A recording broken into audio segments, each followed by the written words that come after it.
Eder. Mech. Pallister. Nel caso di Liliana Resinovic si apre un nuovo fronte di scontro tra procura e difesa. E questa volta il terreno non è quello delle ipotesi generali, delle ricostruzioni televisive o delle suggestioni nate attorno al caso. Qui si parla di reperti, di analisi, di contraddittorio e di un nodo tecnico che potrebbe pesare molto sulla tenuta futura dell'indagine. La PM Ilaria Iozzi vuole sottoporre a nuovi accertamenti alcuni materiali legati al caso: spaghi, cordini, guanti, bracciali e sacchi.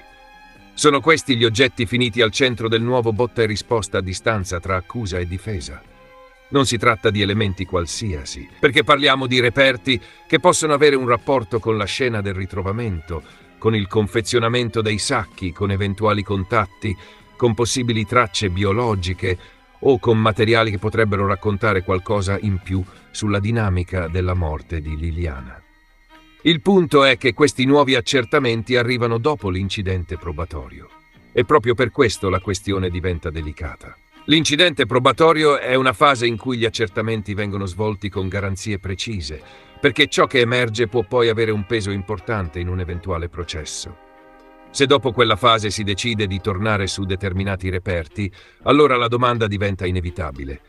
In che modo verranno analizzati? Con quali garanzie? Con quale partecipazione delle parti? E soprattutto, quei risultati potranno essere considerati davvero solidi.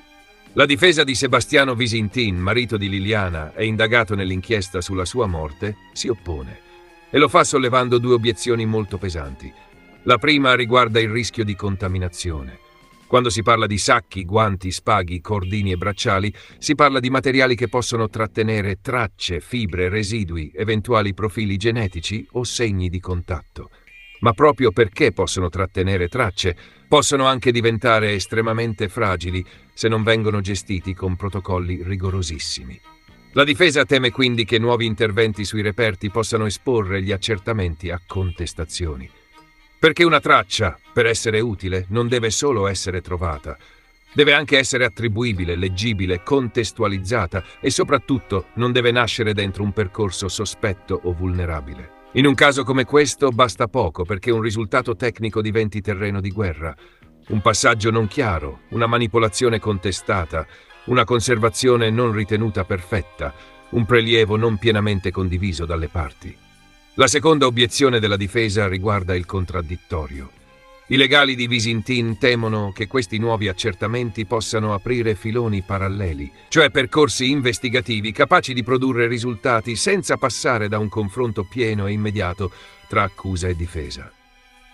Tradotto, il problema non è solo fare le analisi, ma farle in modo che nessuno possa dire domani che quelle prove sono nate fuori da un controllo paritario. Ed è questo il cuore della novità. Non siamo davanti a una semplice richiesta tecnica della procura. Siamo davanti a uno scontro sulla formazione della prova.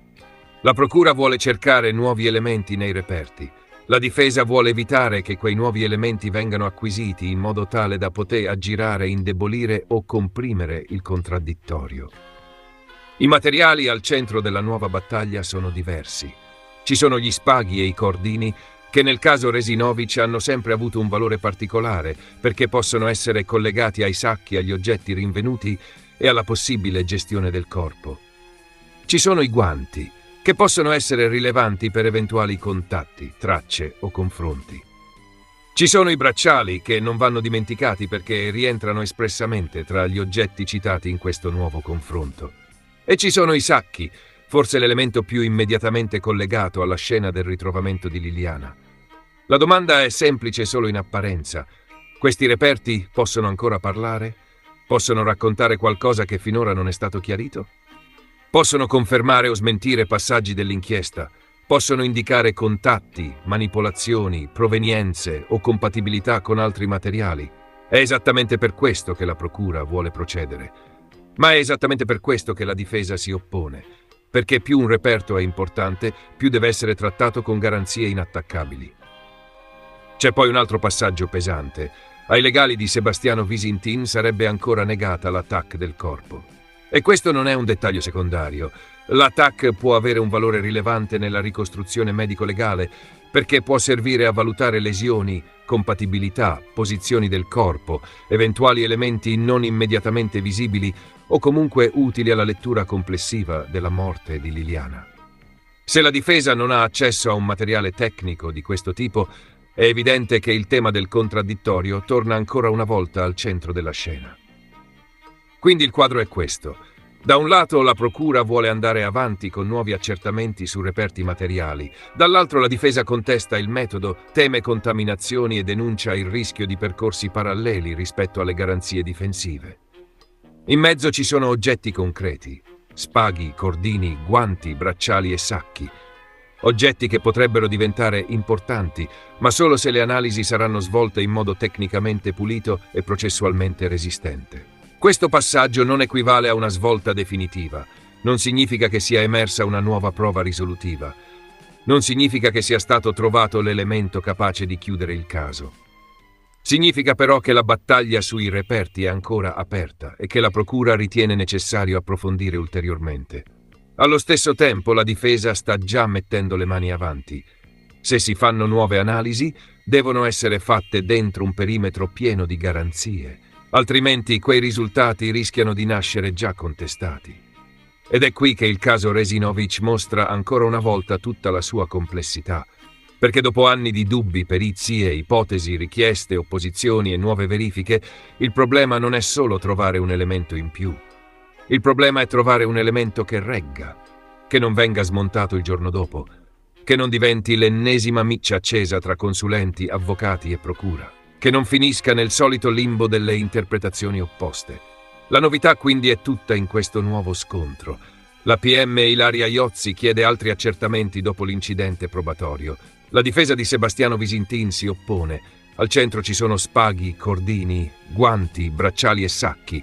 Il timore dichiarato è quello di contaminazioni e di filoni paralleli capaci di bypassare il contraddittorio.